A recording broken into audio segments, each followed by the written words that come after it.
Ever heard a news reporter say a company's profits are faltering and wondered what that actually means? Let me break it down for you. Falter simply means to weaken, fail, or become unsteady. Think of it like stumbling whilst walking. You're still moving, but not as smoothly.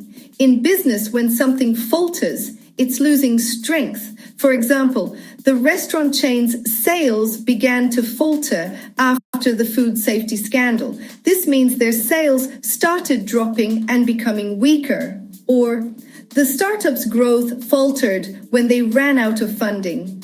Here, their progress slowed down and became shaky. In news, you'll often hear falter when things aren't going well. The peace talks faltered after both sides disagreed. This means the negotiations became unstable and started failing. Another example, the athlete's performance faltered in the final round.